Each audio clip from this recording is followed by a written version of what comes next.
कानून अंधा होता है, न्याय अंधा होता है, न्याय देरी से मिलता है। ये सारी लाइनें हम हमेशा बचपन से मूवीज की बात हो या अपने आसपास ये लाइनें सुनते आ रहे हैं। कारण क्यों?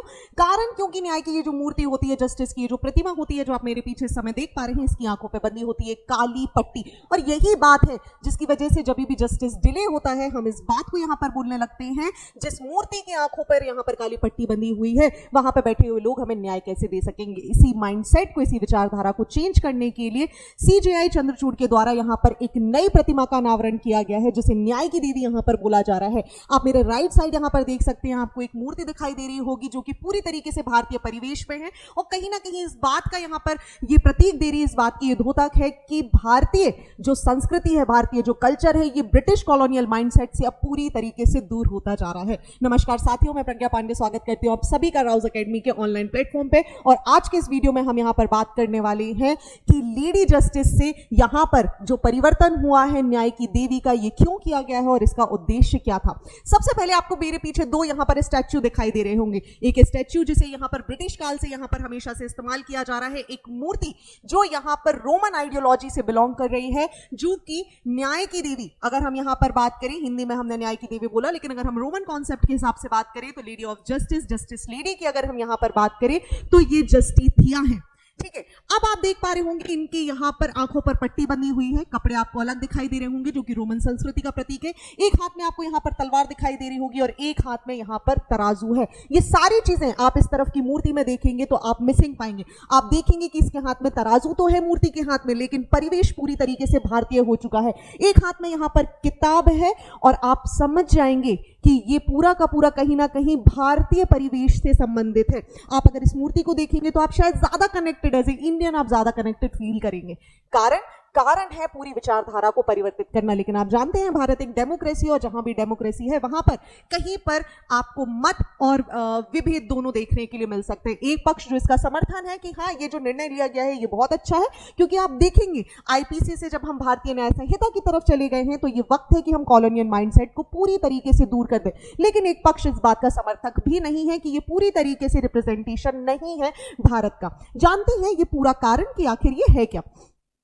अब आप देखेंगे कि ये जो कॉन्सेप्ट है, ये जो लेडी जस्टिस का कॉन्सेप्ट है ना, ये आज का कॉन्सेप्ट नहीं है। कारण क्यों? अगर हम प्राचीन इजिप्ट की सभ्यताओं के बारे में भी बात करें तो यहाँ पर देवी मार्ट को देखा जाता है। देवी मार्ट जो कि यहाँ पर न्याय की प्रतीक मानी जाती है। और इसी कारण अगर हम सारी सभ्यताओं को देखें, विश्व की अलग अलग सभ्यताओं में, तो वहां पर एक लेडी जस्टिस का एक कॉन्सेप्ट आया जिसमें कुछ कॉमन फीचर्स है। पहला फीचर आपको यहाँ पर देखने के लिए मिलेगा पारंपरिक कपड़े, जो भी जिस देश, जिस जगह, जिस सभ्यता से बिलोंग करते हैं उसके ऊपर उस तरीके के कपड़े पहना दिए जाते हैं। दूसरा आपको देखने मिलेगा आंखों पर पट्टी। आंखों पर पट्टी ट्रेडिशनली क्यों लगाई जाती थी? इसका कारण है कि यहां पर कानून निष्पक्ष है।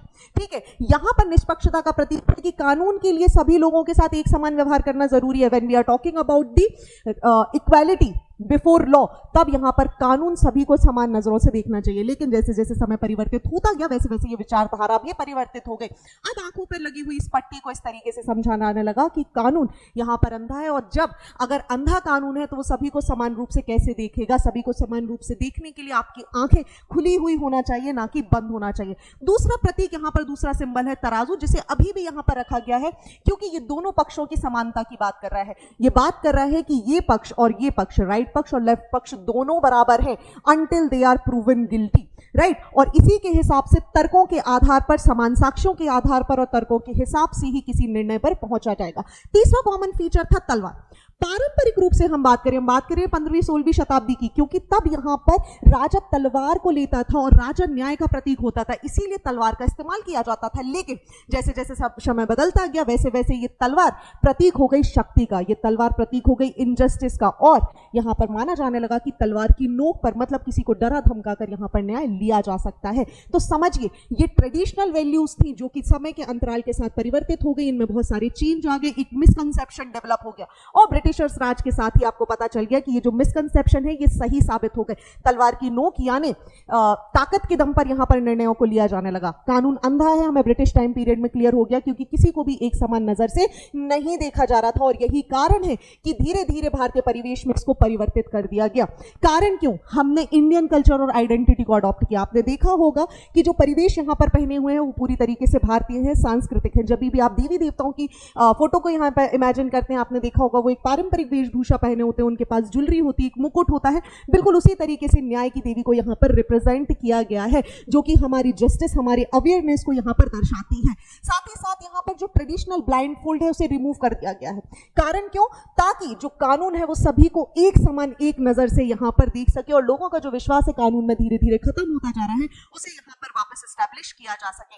अलॉन्ग विद दैट आपने देखा होगा तलवार यहाँ पर थी, अब तलवार की जगह एक पुस्तक यहाँ पर दे दी गई है जो रिप्रेजेंटेशन कर रही है संविधान का, जो रिप्रेजेंटेशन कर रही है कि भारत एक सबसे बड़ा लोकतांत्रिक देश है, तो ये अपनी शक्तियां, अपनी जो पावर है, अपनी निर्णय लेने की जो क्षमता है वो भारत के संविधान से यहाँ पर लेता है, ना कि तलवार की नोक पर। हालांकि इस पुस्तक में जो मूर्ति पर लगाई गई है उस पर भारतीय संविधान कहीं से कहीं तक लिखा नहीं गया है, बट चूंकि एक सिंबॉलिक मूर्ति है इसीलिए इसको माना जा रहा है कि भारतीय संविधान की कॉपी यहाँ पर इसके हाथ में है, जिसके तहत ये अपनी पूरी शक्तियां, निर्णय लेने की जो सोच है, जो समझ है, जो ताकत है, इसको ये यहीं से लेती है। इसी के साथ आपने देखा होगा इसके साथ पूरा का पूरा जो कॉलोनियल इन्फ्लुएंस है उसको पूरी तरीके से खत्म कर दिया गया है। हालांकि तराजू हमें एज इट इज देखने मिलेगा यहाँ पर, कारण क्योंकि अभी भी जो तराजू है ये प्रतीक है न्याय का, ये प्रतीक है बराबरी का, ये प्रतीक है कि जब दोनों पक्ष कानून के समक्ष आते हैं तब दोनों पक्ष बराबर है। फिर तर्कों के आधार पर, साक्ष्यों के आधार पर निर्णय लिया जाता है कि किसका पल्ला भारी है और किसका पल्ला नीचे है। तो ये पूरा का पूरा जो कॉन्सेप्ट है ये कहीं ना कहीं कॉलोनियल माइंडसेट, उपनिवेशवाद के विचारधारों को खत्म करके भारतीय, हम अवेयर हो चुके हैं, हमें आजादी के इतने साल हो चुके हैं, तो भारतीय अपने आधार पर यहाँ पर न्याय को आगे बढ़ाएंगे। इन सारी चीजों को ध्यान में रखते हुए आपने देखा होगा कि आईपीसी को भारतीय न्याय संहिता के अनुसार चेंज कर दिया गया, और अब हम देखेंगे तो यहाँ पर लेडी ऑफ जस्टिस को यहाँ पर चेंज कर दिया गया है न्याय की मूर्ति के साथ। आपका क्या विचार है? क्या सीजीआई चंद्रचूड़ द्वारा किया गया ये मूव कमेंडेबल है या नहीं? आप मुझे कमेंट सेक्शन में जरूर बताइएगा। Thank you and see you soon.